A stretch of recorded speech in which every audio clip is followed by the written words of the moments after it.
So for Linux privilege escalation, we have some that automated scripts as well.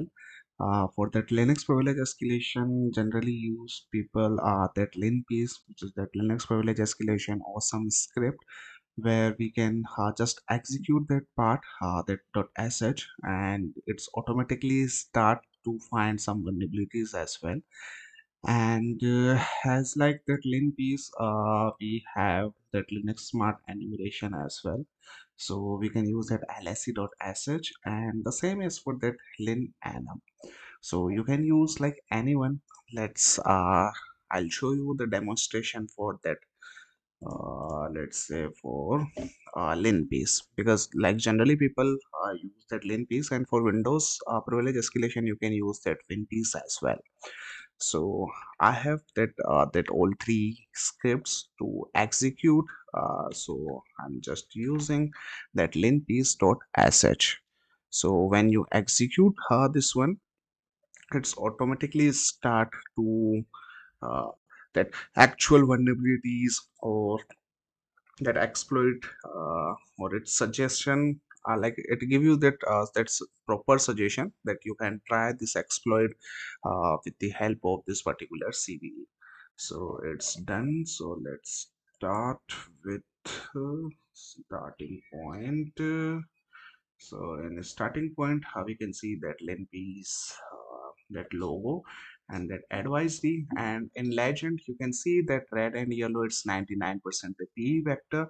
And the red means you must take a look at it. In that light cyan, it's that user with console, and blue it's for user without console and mounted devs. Then green, that common things user groups, SUID, SUID ones.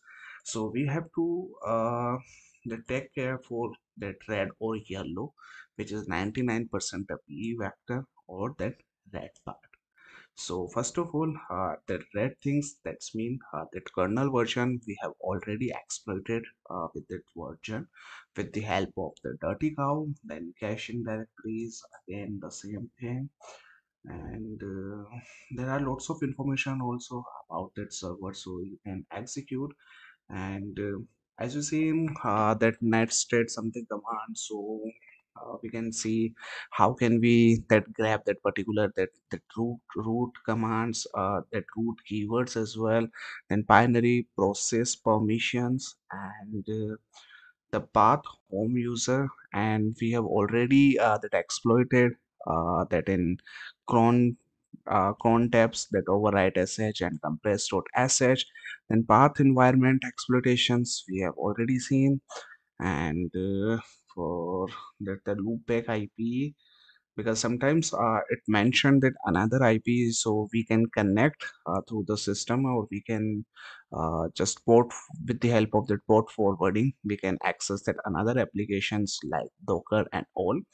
And we can see that environment keep LD preload, and then find nano vim man oakless ftp and map. So we exploited that vim part. We can exploit with that find nano also. So we have to search on that gtf opens, where you can search about that find command, win command, main oakless, and you'll get a proper exploitation of this one. Then let's scroll down that all users group, and that a user is root, that for the MySQL. And let me scroll down for all that permit root login, yes. That hash host, yes. No root scosh, as we see in that in the last videos. That how can we that exploit for that no root scosh in that NFS. So we just connect with the TMP, the temporary folder. And there was maybe some juicy information which we can get, that uh, this one, as we've seen in that previous videos, that etc shadow and etc password file are readable, that's why it's showing in red colors.